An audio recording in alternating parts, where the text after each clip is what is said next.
Olá, seja muito bem-vindo, seja muito bem-vinda à nossa segunda aula da nossa oficina de gramática aplicada ao texto dissertativo argumentativo. Pega caneta e papel e bora para a aula, porque hoje nós continuaremos falando sobre substantivos, continuando a aula anterior que você aprendeu a base dos substantivos, você aprendeu as suas classificações. Hoje nós iremos aprender a flexão de número. E sempre que a gente fala de número na língua portuguesa, nós estamos falando de singular e plural, certo? Então você já pegou a base, agora é hora de você observar como que esses substantivos flexionam. No singular, indica apenas um ser, uma coisa, um objeto, por exemplo, casa, criança, voz. A palavra singular quer dizer único. Tanto é que você pode chamar alguém de você é uma pessoa singular, para elogiar dizendo que é uma pessoa única. Então, singular indica apenas um ser, uma casa, uma criança, uma voz, um ônibus, um caderno, um celular. Agora, quando a gente se refere ao plural, nós estamos indicando dois ou mais seres, dois ou mais objetos, duas ou mais coisas. Por exemplo, casas, crianças,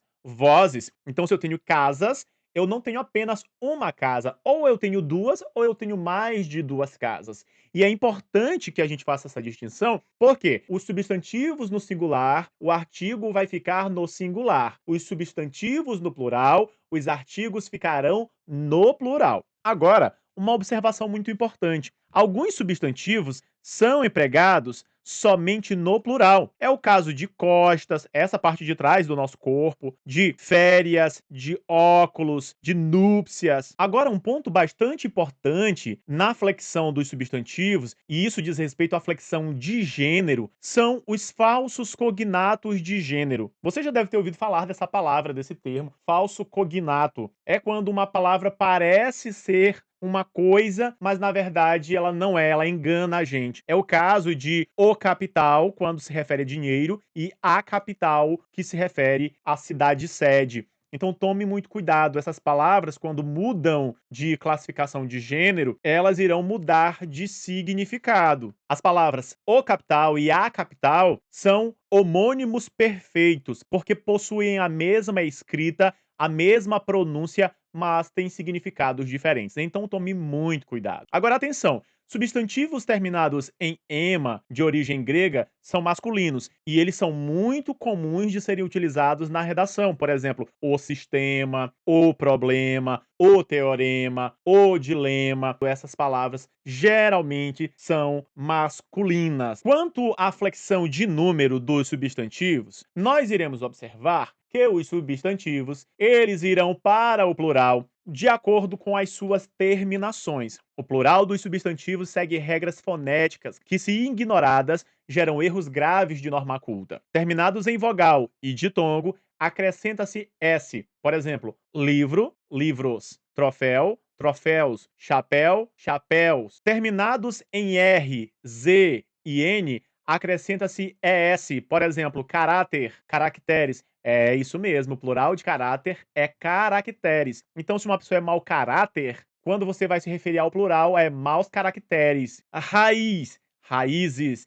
Perceba que terminação Z. Adiciona-se ES. Hífen, hífens. Terminados em AL, EL, OL, UL. Substitui-se o L por IS. Social, sociais. Papel, papéis. Nos substantivos compostos, ambos variam se forem substantivo mais adjetivo. Por exemplo, cidadãos livres. Agora preste bastante atenção. Apenas o primeiro varia se houver preposição. Por exemplo, pé de moleque, vai ficar pés de moleque. Agora nós iremos falar sobre um tópico bastante importante, que é a seleção lexical, ou seja, as palavras que você vai selecionar para utilizar no seu texto. Substantivos de valor versus substantivos vazios. Você vai perceber que algumas palavras, elas não são interessantes de serem utilizadas no texto, sobretudo no texto dissertativo argumentativo, posto que algumas dessas palavras carregam significados vazios ou significados genéricos, e nós não queremos fazer generalizações, fazer uso de termos genéricos, vazios dentro do nosso texto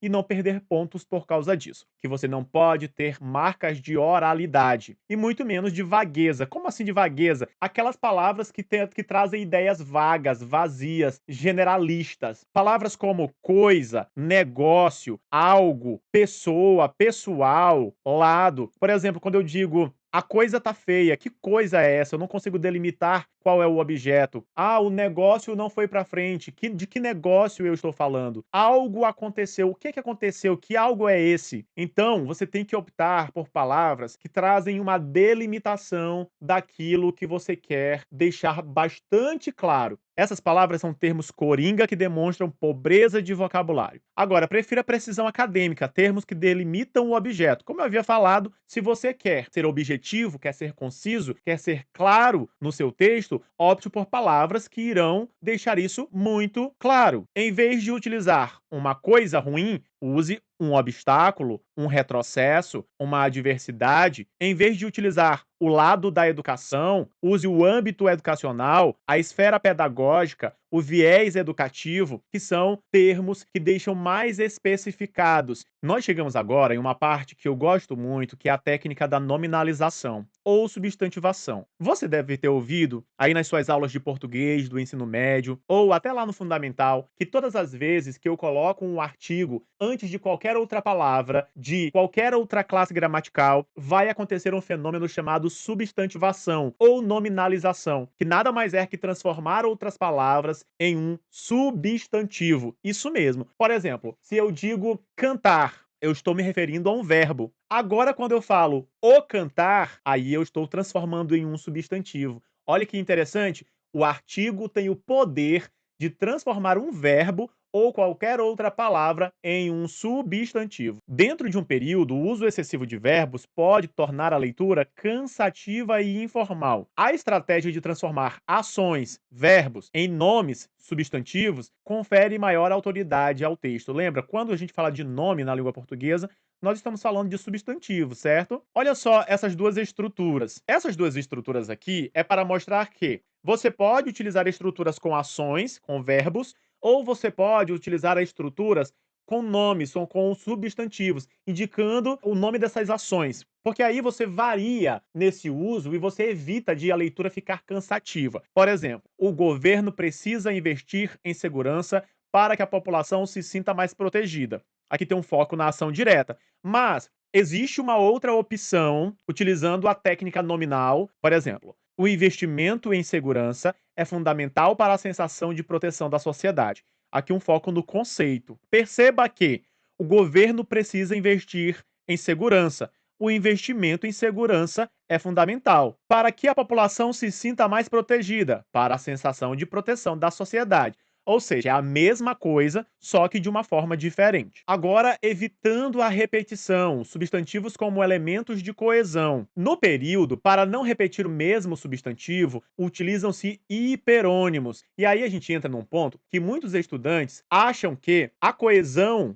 só vai acontecer se você utilizar operadores argumentativos, conjunções, advérbios. Mas, quando você repete demais uma palavra, você também está cometendo um erro de coesão. Portanto, substantivos também entram nessa parte da coesão textual, porque quando você utiliza sinônimos, hiperônimos, você está utilizando a técnica da substituição para evitar a repetição e assim evitar perda de pontos na coesão. No período, para não repetir o mesmo substantivo, utilizam-se hiperônimos, termos abrangentes. Para você entender o que são hiperônimos, elas são palavras com sentido genérico e abrangente que categorizam termos mais específicos, os chamados hipônimos. Então, por exemplo, quando eu digo fruta, fruta é hiperônimo de maçã, ou seja, fruta é um termo que abrange todas as outras e maçã é um termo específico na classificação das frutas. Então,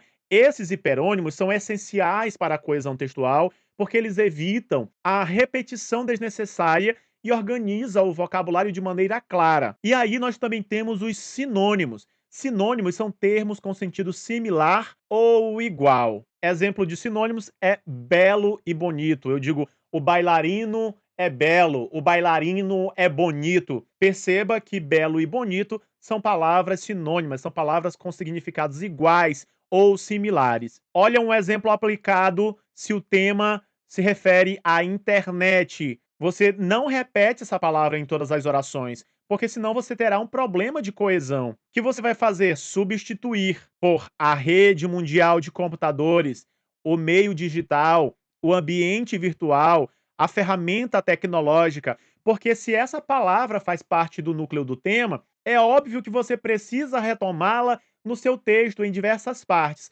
Entretanto, você não precisa repetir a palavra internet tantas vezes. Existem várias possibilidades que você pode aprender e utilizar no seu texto. O substantivo como agente de impessoalidade, outro ponto interessante do uso dos substantivos, porque ajuda a evitar marcas de oralidade. G, o que é marcas de oralidade? Marcas de oralidade são aquelas expressões que são comuns da linguagem oral. Por exemplo, eu acho, pra eu. Então, se você tem muito problema com marcas de oralidade na sua escrita, comece a treinar, comece a observar o que é que você está colocando no seu texto, porque isso gera perda de pontos na competência 1, porque você não pode utilizar marcas de oralidade. Lembra, marcas de oralidade são traços da fala cotidiana, que são reproduzidos na escrita como gírias, contrações, repetições e interjeições comuns em textos informais,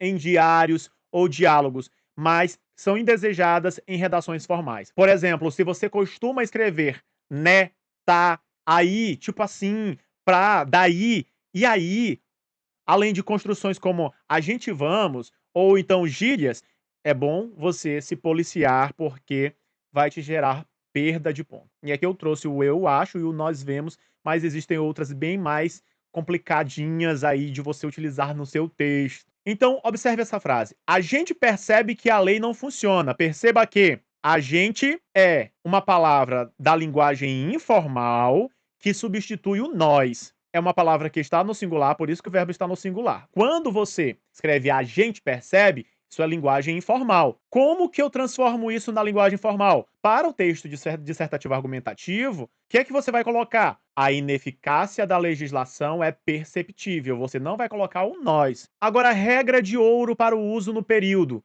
Cuidado com o queísmo. O queísmo é o uso excessivo de substantivos abstratos próximos que pode levar ao vício do que.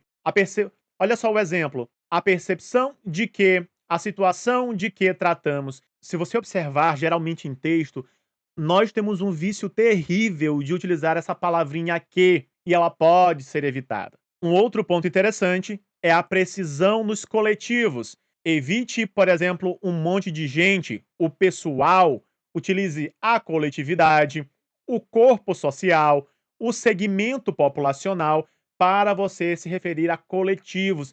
E estes coletivos são muito utilizados nas redações, porque geralmente os temas das redações estão ligados a temas sociais. Substantivos abstratos na conclusão. Na hora de propor soluções, substantivos que indicam ação são essenciais. Por exemplo, a implementação, o fomento, a viabilização, a mitigação, a fiscalização. Então, tome posse dessas palavras para utilizar na sua conclusão. E o vídeo de hoje fica por aqui, a gente encerra esse assunto dos substantivos e na próxima aula nós iremos falar especificamente sobre adjetivos. Para o vídeo não ficar muito longo, muito cansativo, a gente termina por aqui. Eu te vejo no próximo vídeo.